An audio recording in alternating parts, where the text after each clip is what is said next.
Hello and welcome back to the show. Today we're taking a close look at Asian Paints Limited, India's largest paint company and a significant player in the home decor space. They also have a growing international presence. That's right. Asian Paints is a household name known for its wide range of decorative and industrial paints. They've also expanded into areas like kitchen and bath fittings and home improvement solutions through brands like Sleek and Beautiful Homes. It'll be interesting to see how they've performed. Indeed, we're looking at their financial results for the fourth quarter and the full financial year ended March 31st, 2025. These results were approved by their board of directors on May 8, 2025. We'll be discussing both their standalone and consolidated figures. So let's dive straight into the consolidated numbers for Q4 FY25. What's the revenue looking like? Okay, on a consolidated basis for Q4 FY25, Asian Paints reported revenue from operations of 8,358.91 crore rupees. Comparing this year over year, it's a decrease of about 4.26% from the 8,730.76 crore rupees they clocked in Q4 of FY24. A slight dip year over year. And how does that compare to the previous quarter, Q3 FY25? Quarter over quarter, the revenue of 8,358.91 crore rupees is also down by 2.23% from 8,549.44 crore rupees in Q3 FY25. So a sequential decline as well. For the full financial year FY25, consolidated revenue from operations stood at 33,905.62 crore rupees, down 4.48% from 35,494.73 crore rupees in FY24. Alright, let's talk about profitability. What about EBITDA or PBDIT as Asian Paints reports it, profit before depreciation, interest, tax and other income, exceptional items? For Q4 FY25, the consolidated PBDIT before share in profit of associates came in at 1,436.2 crore rupees. This is a decrease of 15.1% year over year from 1,691.4 crore rupees in Q4 FY24. The PBDIT margin for Q4 FY25 was 17.2%, down from 19.4% in the same quarter last year. A noticeable drop in PBDIT and margins year over year for Q4. What about the full year FY25 consolidated PBDIT? For the full year FY25, consolidated PBDIT was 6,006.2 crore rupees, a significant decrease of 20.8% from 7,585.0 crore rupees in FY24. The full year PBDIT margin stood at 17.8%, down from 21.4% in FY24. Okay, let's move to profit before tax, or PBT, specifically before exceptional items. How did that look for Q4 consolidated? The consolidated profit before exceptional items and tax for Q4 FY25 was 1,205.21 crore rupees. This is down 25.79% year over year from 1,624.09 crore rupees in Q4 FY24.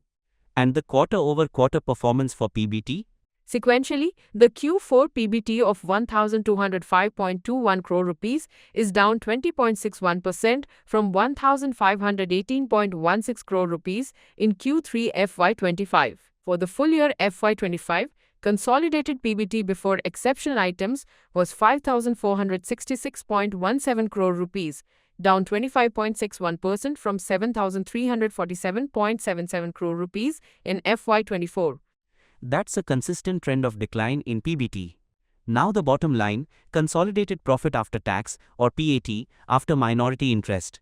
For Q4 FY25, consolidated PAT after minority interest stood at 692.13 crore rupees. This represents a sharp decline of 44.92% year over year from 1,256.72 crore rupees in Q4 FY24. Wow, a significant drop. How does this Q4 PAT compare against Q3 FY25? Quarter over quarter, the PAT of 692.13 crore rupees is also down substantially by 37.67% from 1,110.48 crore rupees in Q3 FY25. Looking at the full financial year FY25, the consolidated PAT after minority interest was 3,667.23 crore rupees, which is down 32.83% from 5,460.23 crore rupees in FY24. And the earnings per share, or EPS, on a consolidated basis? The consolidated basic EPS for Q4 FY25 was 7.22 rupees, down from 13.11 rupees in Q4 FY24. Sequentially, it's down from 11.58 rupees in Q3 FY25. For the full year FY25, basic EPS was 38.25 rupees compared to 56.95 rupees in FY24. Any significant other income on the consolidated side we should note? For Q4 FY25, consolidated other income was 99.85 crore rupees, down from 187.11 crore rupees in Q4 FY24 and also down from 143 crore rupees in Q3 FY25. For the full year, it was 572.61 crore rupees, down from 687.96 crore rupees in FY24. Okay, quite a bit of pressure on the consolidated numbers. Let's switch to the standalone performance for Asian Paints. How did the revenue shape up for Q4 FY25? On a standalone basis, revenue from operations for Q4 FY25 was 7,192.41 crore rupees. Year over year, this is a decline of 5.08% from 7,577.49 crore rupees in Q4 FY24. And quarter over quarter for standalone revenue? Compared to Q3 FY25, the standalone revenue of 7,192.41 crore rupees is down by 3.04% from 7,417.83 crore rupees. For the full financial year FY25, standalone revenue from operations was 29,552.65 crore rupees, a decrease of 5.36% from 31,226.98 crore rupees in FY24. What about the standalone PBDIT for Q4? The standalone PBDIT for Q4 FY25 was 1,324.2 crore rupees. This is down 14.8% year over year from 1,554.2 crore rupees in Q4 FY24. The standalone PBDIT margin for Q4 was 18.5%, down from 20.6% in the same quarter last year. And the full year FY25 standalone PBDIT? For the full year FY25, standalone PBDIT was 5,552.3 crore rupees, down 21.2% from 7,043.8 crore rupees in FY24. The full year PBDIT margin was 18.9% compared to 22.7% in FY24. Now, standalone profit before tax, before exceptional items for Q4. Standalone PBT before exceptional items for Q4 FY25 stood at 1,158.81 crore rupees. This is a decrease of 23.87% year over year from 1,522.14 crore rupees in Q4 FY24.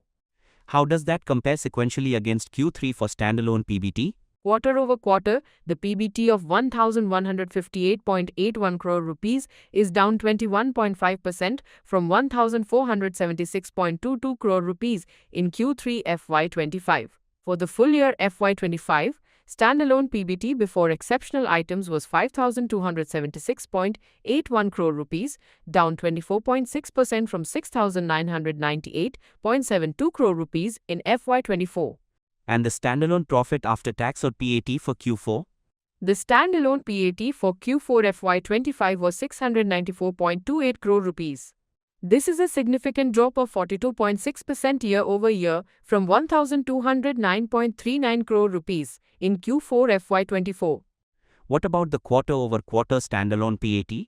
Sequentially, the Q4 PAT of 694.28 crore rupees is also down sharply by 37.10% from 1,104.05 crore rupees in Q3 FY25. For the full financial year FY25, standalone PAT was 3,584.88 crore rupees, down 32.55% from 5,315.01 crore rupees in FY24. And the standalone earnings per share? The standalone basic EPS for Q4 FY25 was 7.24 rupees, down from 12.61 rupees in Q4 FY24, and also down from 11.52 rupees in Q3 FY25. For the full year FY25, basic EPS was 37.39 rupees compared to 55.43 rupees in FY24. Any notable other income on the standalone front? Standalone other income for Q4 FY25 was 138.04 crore rupees compared to 196.75 crore rupees in Q4 FY24 and 226.80 crore rupees in Q3 FY25. For the full year, it was 770.15 crore rupees versus 821.92 crore rupees in FY24. So similar to the consolidated picture, the standalone business also seems to be under pressure, both year-over-year and quarter-over-quarter. Let's talk about profitability margins. We mentioned the PBDIT margins earlier. Any other insights comparing consolidated versus standalone profitability? Right, the consolidated PBDIT margin for Q4 FY25 was 17.2%, while the standalone PBDIT margin was higher at 18.5%. For the full year FY25, consolidated PBDIT margin was 17.8% and standalone was 18.9%. This suggests the standalone domestic paints business typically operates at a slightly better margin profile than the overall consolidated entity, which includes international operations and other newer, lower margin or currently loss-making segments like some parts of home decor. That makes sense. Were there any significant exceptional items reported in Q4 or for the full year that affected these numbers? Yes, there were. On a consolidated basis for Q4 FY25, there was an exceptional expense of 182.96 crore rupees. This comprised the loss on disposal of PT Asian Paints Indonesia and PT Asian Paints Color Indonesia, amounting to 83.71 crore rupees, an impairment loss on goodwill and intangibles for White Teak of 77.78 crore rupees, and an impairment loss on goodwill for Causeway Paints Sri Lanka of 21.47 crore rupees. For the full year FY25 consolidated, the total exceptional expense was 363.10 crore rupees. This included the Q4 items plus a foreign exchange loss of 56.2 crore rupees pertaining to their subsidiary in Ethiopia and further impairment on White Teak, making the total White Teak related impairment for the year 201.8 crore rupees. And on the standalone side? For standalone results in Q4 FY25, there was an exceptional expense of 179.81 crore rupees.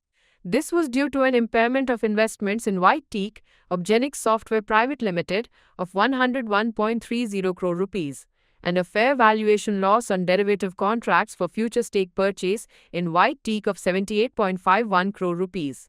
For the full year FY25 standalone, the total exceptional expense was 379.63 crore rupees.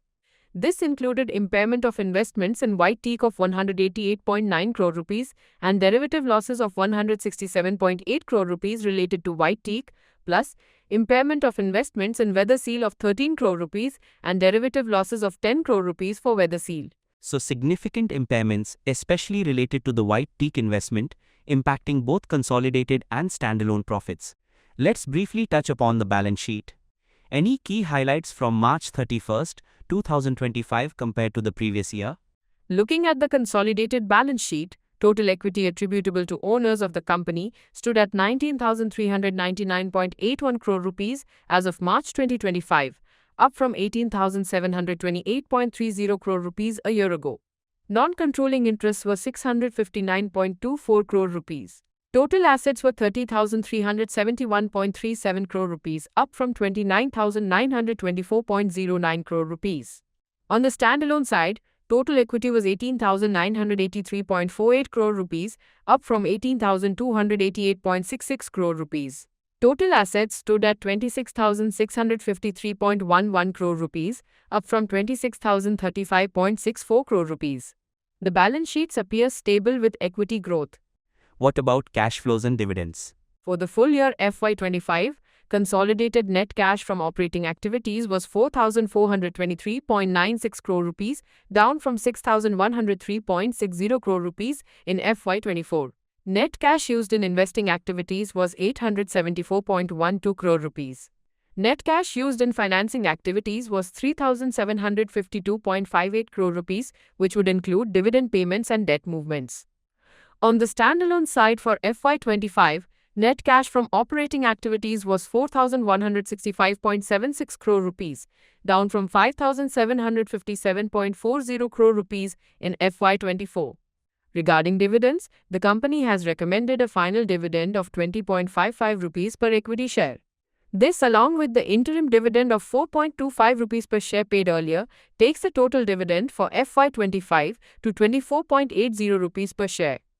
The record date for the final dividend is June 10, 2025, and it will be paid on or after June 30, 2025. Good to know for the shareholders. Now a crucial part: segment performance. How did the different business segments fare in Q4 and for the full year? The press release gives us good details here. The international business in Q4 FY25 saw a sales decline of 1.5% to 799.7 crore rupees. However, on a constant currency basis, sales grew 6.0%. This segment reported a PBT loss of 109 crore rupees in Q4, a sharp contrast to a profit of 44.2 crore rupees in Q4 last year. For the full year FY25, international sales were marginally up by 0.2% at 3,066.4 crore rupees, up 8.6% in constant currency. But it posted a PBT loss of 63.2 crore rupees against a profit of 169.5 crore rupees in FY24. Challenges in Africa, currency devaluation in Ethiopia and Egypt, and issues in Bangladesh impacted this. So international business is facing headwinds. What about the home decor segments? The home decor categories had a muted performance in Q4. The bath fittings business saw sales increase by 3.7% in Q4 to 91.9 crore rupees, and its PBDIT loss reduced to 2.7 crore rupees from a loss of 10 crore rupees last year. For FY25, sales grew 4.7% to 356.1 crore rupees, with the PBDIT loss narrowing to 16.2 crore rupees from 18.4 crore rupees.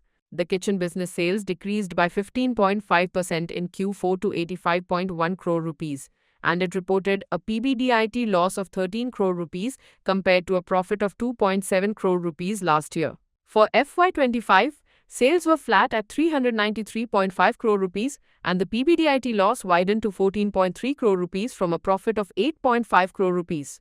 White teak and Weatherseal in Q4, white teak sales decreased sharply by 57.9% to 20.1 crore rupees. Weatherseal sales increased by 3.4% to 16.2 crore rupees.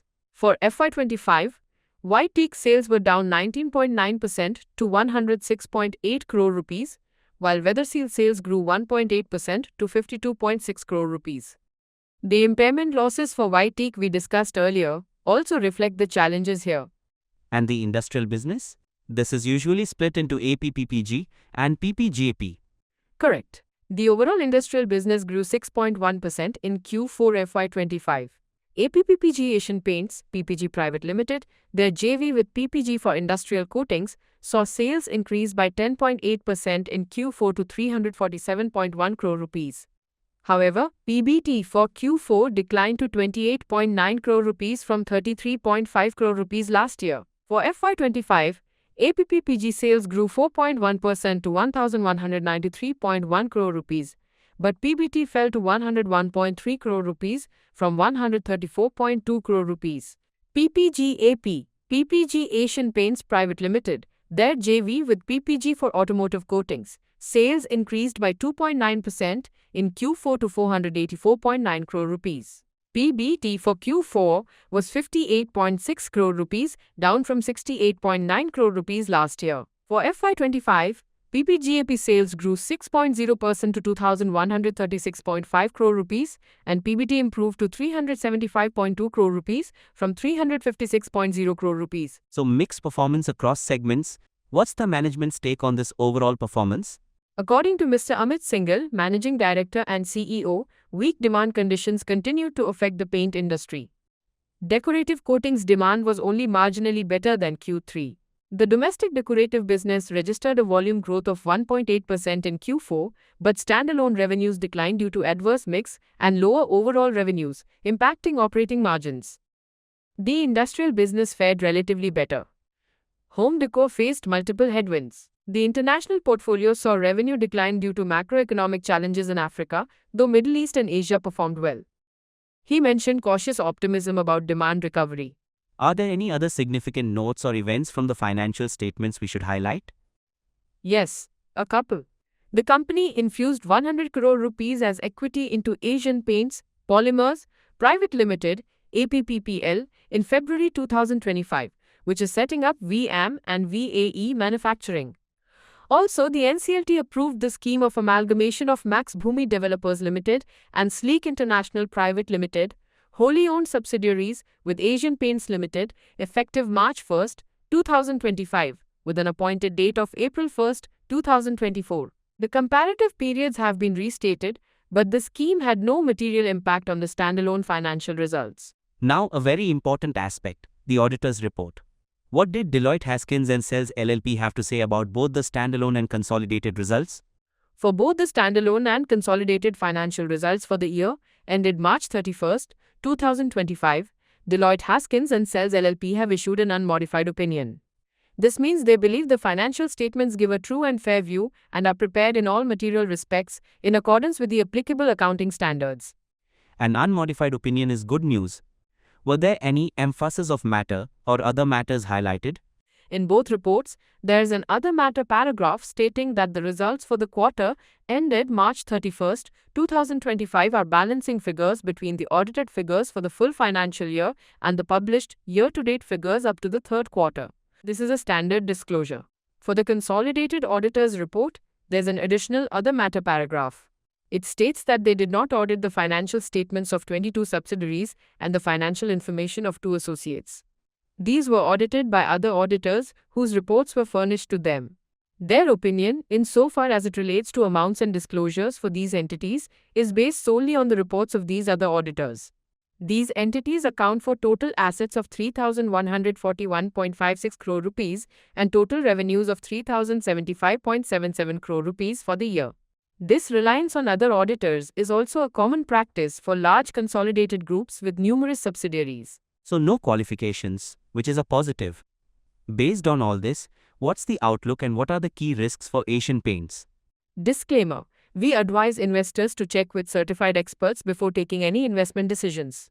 The outlook seems cautiously optimistic as per management, hinging on demand recovery. The core paints business in India, while showing volume growth, faced revenue and margin pressure in Q4. The industrial coatings JV, with PPG AP, showed good full-year profit growth. However, the international business is a concern with significant losses, and the home decor segment, especially white teak, has led to impairments and is still finding its feet. Key drivers would be a revival in consumer sentiment, stability in raw material prices, and successful execution of their newer ventures in home decor and chemicals VAM/VAE. Risks include continued muted demand, increased competitive intensity, especially with new large players entering the paints market, volatility in crude oil prices impacting raw material costs, and geopolitical issues affecting international operations. The performance of their acquisitions and new ventures also remains a key monitorable. To sum it all up then, Asian Paints Q4 and FY25 performance reflects a challenging operating environment. Revenue and profitability have declined both year-over-year and sequentially for Q4 across standalone and consolidated levels. Exceptional items, mainly impairments related to white teak, have further impacted reported profits.